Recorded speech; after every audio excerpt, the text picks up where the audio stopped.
Hi guys, welcome back to the channel and the layout. This video covers what I've been up to for the month of December.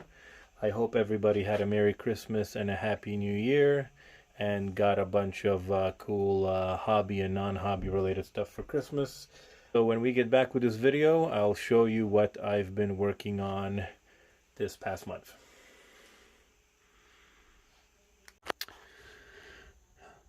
Alright, so the first thing that I focused on for the month of December, again, is the scenic element of my layout. Yes, I was going to move on from this, and I was going to wait for Scenic Express super trees to be available again through some of the local dealers in Ontario. But since then, I have found out that Scenic Express has been stopping all exports of their products from the United States because of the ongoing world health issues from last year and continuing to this year. So I've decided to do my own. So I will be showing you a clip of how I do these deciduous trees coming up after what I show you what I have added to the greenery for this scene. So we have a nice mix of tall and short trees here, some nice shrubbery, thick bushes, a couple more trees and shrubberies in here to fill it out. I'm gonna still fill more stuff here with deadfall logs and stuff like that. Coming across this side, more trees, a mix of small young trees, saplings, different bushes, sapling evergreens, just to fill this out. Again, more undergrowth will be added eventually. And then we have a little bit more trees and bush growth on this side of the cut. And going to this side of the river, filled it out more with deciduous trees. I made a cool scene here, a nice thicket scene that I'm still gonna finish a little bit in here, but I have this adult bull moose avoiding a confrontation with this bull moose drinking on the water, so this guy is just walking away between the thickets. So it's kind of a cool scene, trying to keep away from being seen. More young growth here, more trees, more bushes, more to be added. And then I added deciduous trees of different shades to fill out the foreground to the background on this side. Other than some deadfall, this is pretty much done. And I slowly started to fill in the area here, stopping for now till I put in the backdrops in the corner so I don't bump or break anything here. So now I will show you how I went along to get these trees done and make them look realistic, prototypical, and very airy and open. So that's coming up right now. Alright, so let's look at the materials that I use for my deciduous trees and the small baby evergreen trees. I'm not going to go into detail on how I actually make the armatures for the large evergreens. It was done in a long time ago video, but basically the trees are made out of sisal rope strands in garden wire, and you basically turn that into a bottle brush and you trim it to your shape, spray it green or black, and then you cover the armatures the same way I'm going to show you on the small baby new trees. But we'll begin with our deciduous trees and what I use for those. So for the deciduous trees, what I use for the main cover is light green coarse turf by Woodland Scenics. This stuff goes a long way. And then for the substructure, I basically use green polyfiber from Woodland Scenics. As for the armatures of the trees, I basically use a combination of fine branches from a particular white flowering bush we have in the front yard. I forget what it's called, but it gives you these fine armatures. These I use for the tall, thin birch and other type trees found in the Perry Sound area.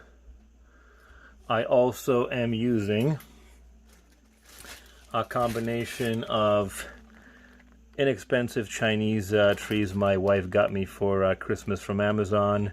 It has 3 kind of different size of trees. It has basically this type of tree that you saw in the layout. It has the baby evergreen trees and these little small, almost like shrub type small trees, which you saw in the layout as well.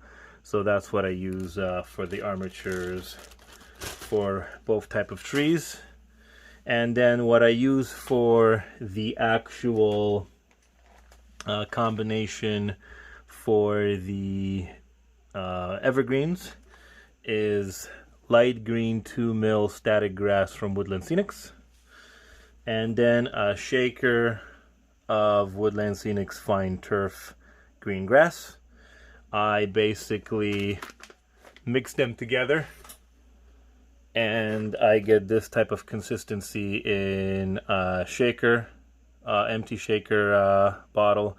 So for the large evergreen trees, once I spray them, I just put them tip down into this jar and then I just shake it all around to cover it. For your smaller trees, you just basically sprinkle it on top over another container. As for adhesives, I basically use extra strong hairspray. Pantene, any brand will work. I also use any type of spray adhesive. In this case, I'm using Elmer's Craft Bond. It turns this white, milky, really tacky substance within a few seconds after spraying.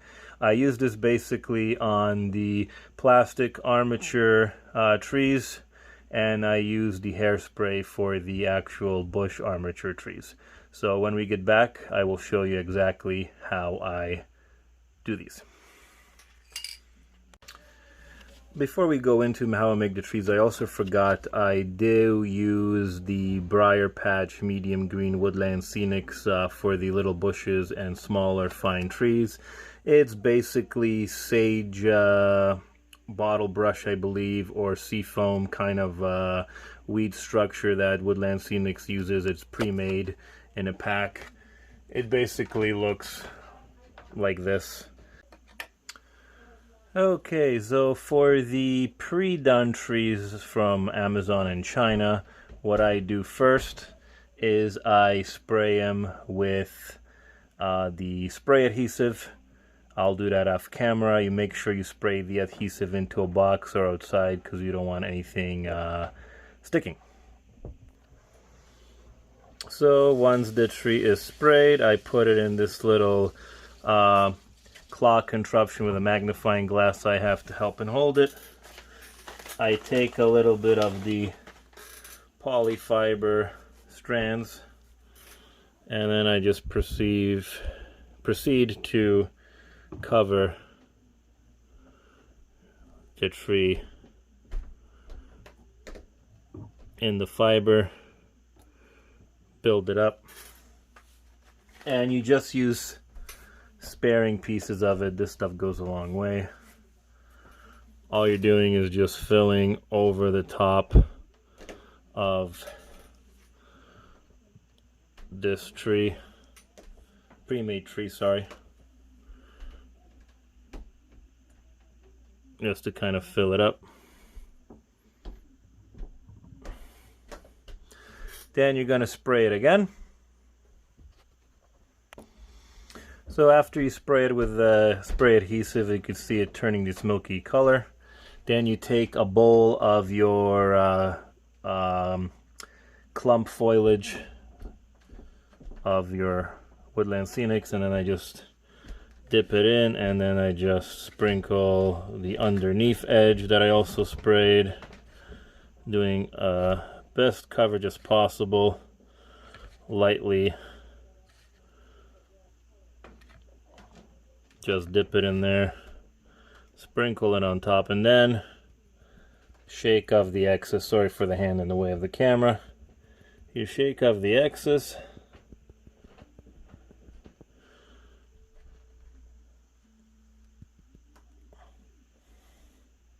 So you're going to see a lot of this stuff comes off. You don't want a lot on this. You want this airy type feel to it. As you can see, the light comes through it. You can kind of see my fingers through it as well. That's what you want. You want this airy plumage. So you can see all these gaps. That's what you want. You want to do one spray on the polyfiber with the adhesive, and then when I do the other type of armature, I usually do 2 coats and 2 applications of this coarse ground foam. So that's how you do this type of armature. So for the natural armature, first of all, you just want to trim it to an appropriate look for yourself.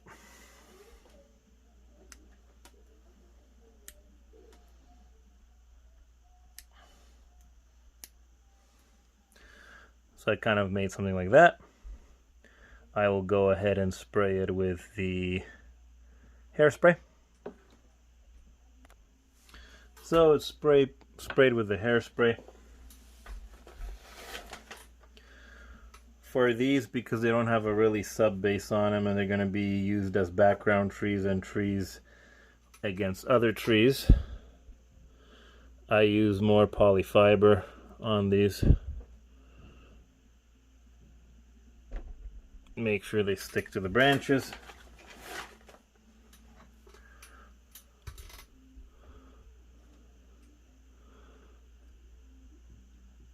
And again, you want a nice airy type, really open structure. That's what you're going for, because as you know, with natural trees, although they even look, they're really thick, most in reality they're nice and thin and airy. So that's what you're going to have with this step. And then again, as you can see, not worry about the back. The back is bare because this is going to be against other trees and a background trees. I'm really not worried about that. I'm worried more about the front. Obviously, if this was going to be a tree in the center of the layout, you would put polyfiber on the back here to close up the back. Like I said, in this application, I don't care. And then I will spray my hairspray and we'll get back with that step. So I give it a real heavy coat of hairspray, and then I do it the same way as with the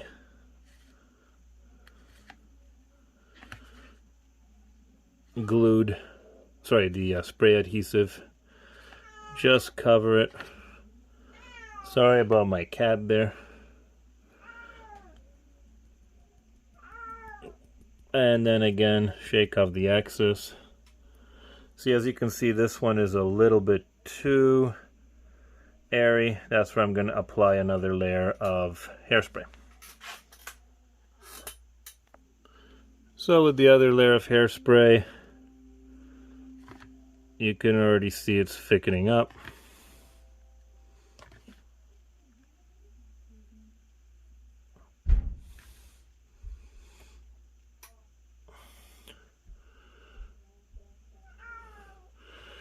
It's already thickening up.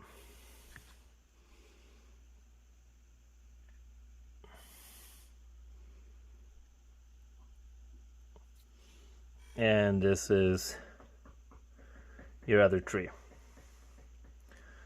Nice and open, nice and airy. And that's how you get a nice, beautiful Scenic Express type tree without using the Scenic Express kits. So for the little baby evergreens, I just used the pre-made plastic armature ones that I got. And with this, I don't use any polyfiber. I just directly use the spray adhesive, and then I sprinkle it with my mixture of fine coarse turf and the 2 mil static grass. So I'll show you how that will look like. So all I do, I pour the mixture, sprinkle it out over the catch basin.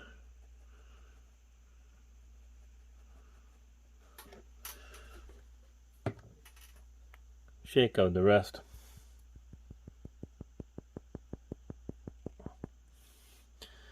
And there you have it.